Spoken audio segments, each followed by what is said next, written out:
के साथ गठबंधन करते हैं उनका वोट हमें ट्रांसफर नहीं होता है। बहन जी मात्र एक देश में लीडर हैं कि बहन जी जिधर उंगली का इशारा कर दें पूरा का पूरा वोट उधर ट्रांसफर हो जाता है। तो जो गठबंधन में हमारे साथ आता है हमारा सारा वोट तो मिल जाता है उसको, जो बीएसपी का वोट है उसका हमें एक भी वोट नहीं मिलता। तो हम तो बेवकूफ हो गए, ठगे गए भाई। हम काहे गठबंधन में जाए? हम अपना वोट देने के लिए जाए और वो हमें कुछ दे नहीं सकते हैं। बहन जी ने कहा है जब तक इस देश में कोई एक ऐसी पॉलिटिकल पार्टी तैयार नहीं हो जाती है जो हमें अपना वोट ट्रांसफर कर सके तब तक हमें अकेले लड़ना चाहिए, हमें किसी के गठबंधन में नहीं जाना चाहिए। अरे भाई दोस्ती मित्रता और समझौता कैसा होता है? समाज में एक उदाहरण देता हूं मैं, आप समझिएगा। आपने प्रश्न किया है, समाज में गठबंधन होता है दो आदमी का। कौन सा गठबंधन?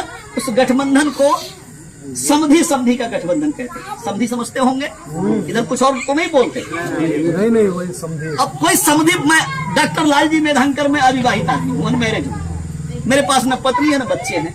अब मैं कहूँ मास्टर साहब से कि मास्टर साहब मैं समधी बनना चाहता हूँ तो मुझे कोई बनाएगा? अरे भाई या तो बेटा हो या तो बेटी हो। एक आदमी बेटा देगा एक आदमी बेटी देगा तो दोनों समधी बन जाएंगे। जिसके पास देने के लिए कुछ ना हो वो किसी का समधी बन सकता है। ऐसे ही बहुजन समाज पार्टी को देने के लिए उनके पास कोई वोट नहीं है, हम उनके समधी नहीं बन सकते। उनके पास देने के लिए कुछ नहीं है, मात्र लेने के लिए है। इसलिए इस बात को समझ के चलिए।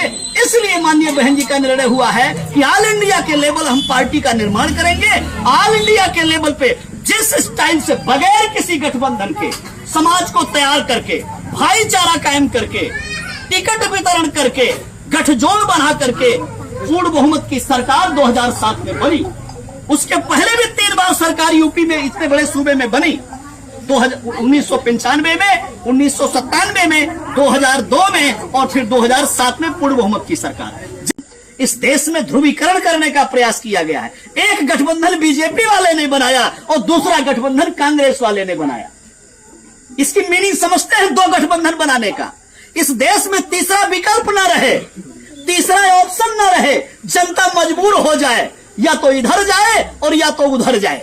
जनता को बेवकूफ बनाया गया है, दो विकल्प दिया गया है। यह संविधान के लिए, देश की राजनीति के लिए यह मुश्किल खड़ी करने वाली बात है। उदाहरण के लिए आप ऐसे समझिए कि जैसे अमित शाह नरेंद्र मोदी हैं और ये कह रहे हो कि सारा वोट मुझे दे दो और मैं पसंद न आऊं तो राहुल गांधी को दे दो। यही तो मीनिंग हुई दो गठबंधन बनाने की। और राहुल गांधी भी यही कह रहे हैं, इंडिया वाले भी, कि सारा वोट मुझे दे दो और मेरी शक्ल अच्छी ना लगे तो फिर बीजेपी को दे दो। जैसे मोहनिया में चोर चोर मोसेरे भाई। मोहनिया में कैसा? मोहनिया में भी स्टेटमेंट दे दिया है आरजेडी के लोगों ने, बीजेपी को समर्थन करो, बीजेपी को जितवाओ। तो आप समझ सकते हैं, चोर चोर मोसेरे भाई। एक नागनाथ है, एक सांपनाथ है। ये दोनों एक दूसरे को बनाना चाहते हैं, आपको नहीं बनाना चाहते हैं। इसलिए बहुजन समाज के लोगों, बीएसपी की शैली है जातियों में गठबंधन करना है, आपस में गठबंधन करना है, पार्टियों में गठबंधन नहीं करना है। इन्होंने जातिवार पार्टी बनाई है और जातिवार पार्टी बनवाते हैं और फिर कहते हैं कि हमने इन पार्टियों में गठबंधन किया है ताकि ये जनता कंफ्यूज हो जाए और ये जनता इनके झांसे में आकर के इनको वोट कर दे और ये लोग अपना उल्लू सीधा कर ले।